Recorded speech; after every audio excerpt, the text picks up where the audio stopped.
Good evening, my friends. Basically, I was about to make a video on conspiracy theories in Final Fantasy VI.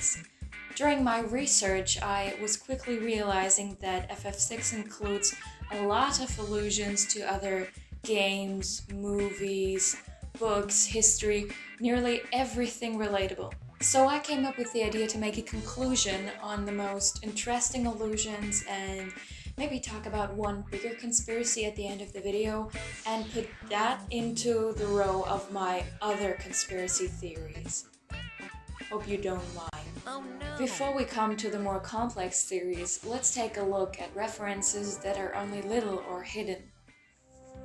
Do you remember the rich man's house in South Figaro Locke tries to enter and therefore has to spell the correct password? Next to courage, the right choice, you can try Wild Rose, or in the GBA version, Rosebud, which might be less known because it derives from one of the official greatest films ever shot, Citizen Kane, in which the word Rosebud has an essential meaning to the plot. Wild Rose, on the other hand, refers to Princess Hilda of FF2 and her rebellion. One of the coolest areas to explore was the floating continent. In FF6 it is only one district, whereas in FF3 a whole world map is named a floating continent. 6 and 5 share an island on the far east of the map, which is crescent-shaped, and in 5 also carries the name Crescent Island. Not only do regions seem familiar to us, some bosses in this game as well.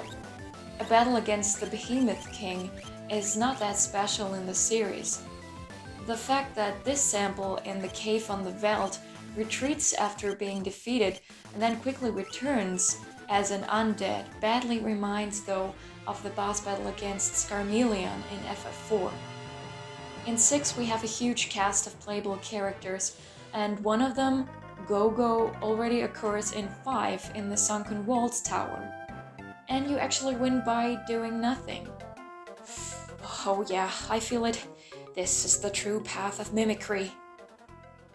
Here's a funny illusion that probably none of you noticed, but as Bartz gets a discount in his home village Lix, so does Edgar get one in Figaro Castle.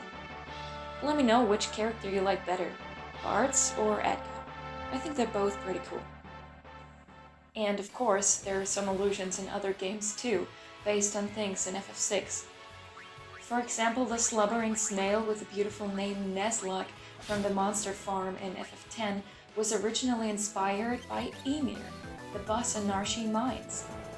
To stick with number 10 in the franchise, Oren's blurry moon katana is called Oborodzuki in the Japanese original, just as the ultimate weapon of Shadow.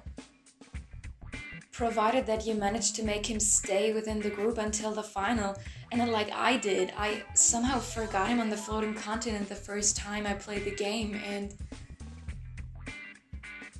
never saw him again. That was hard. FF6 also alludes to many other games, series, and movies such as Street Fighter, Dragon Ball, and even Star Wars, but as far as I'm only focusing about the references within its own franchise, well, except for the Rosebud thing, I'm gonna leave those out. A perfect chance to move on to the more suspending allusions. Science Desperation Attack Tsubame Gaeshi is not a fictional fighting technique, but goes back to the historical technique of a famous swordsman in the Sengoku period of feudal Japan. Another example of a reference to a historical figure is Celeste Scheer, who has astonishing similarities with the medieval French heroine Joan of Arc.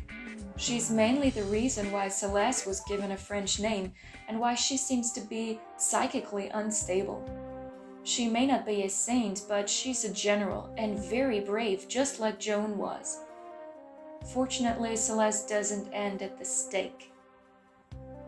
Daryl, a minor non-player character, may have been inspired by the aviation pioneer Amelia Earhart, who mysteriously vanished into thin air during an attempt to fly all around the globe in 1937. It can't be coincidence that Daryl, a close friend of Setzer, also perished after she crashed her airship. The last illusion is the reason why I wanted to make this video in the first place. I heard people say FF6 is on some level critical with history, and this has to do with the government and how it is illustrated. Comparable in structure with figures like Heidegger or Bugenhagen in FF7, but 6 was first, so it is the initiator. The Imperials, ruled by Emperor Gestal, are the bad guys, and their basic soldier armor is colored brown, just like the Sturmabteilung of Nazi Germany. Many people see Adolf Hitler in Heidegger, but he already had a portrayal in its predecessor when you look on Emperor Gestal. The etymology harks back to the German word Gestalt for shape, and believe it or not, there is a school of psychology that emerged in the 20th century named Gestalt psychology, which deals with a particular form of perception. For me as a German, it's such a weird word. I mean, listen to it. Gestalt psychology, what the fuck? In this case, I certainly maintain that Emperor Gestal is not meant to be represented as a super brain, but as someone who is megalomaniac and still has a lot of bad influence on people, just like Hitler did. I read several articles that came up with a theory explaining the worlds of 6 split up into the world of balance and the world of ruin. They say that the world of ruin ought to be a depiction of how our world would have looked like if Hitler had won World War II and expanded his Nazi fanatism all over Europe. But if Emperor Gestal already seems to be Hitler, who would be Kafka then? Well, something like Joseph Goebbels to the Emperor. At least for his glorification of war and chaos, this seems to match his character. During the scene shortly after the beginning of the game, we see Emperor Gestal in front of a cheering crowd, saying, "With our newfound power, nothing can stand in our way." And they all start raising their right hands, symbolizing Nazi salutes. At least that's what comes across to me. General Celeste used to be one of these heartless scoundrels, but chose to be smarter. Leaving the fictional illusions aside, the historical ones are well made and very interesting in my view.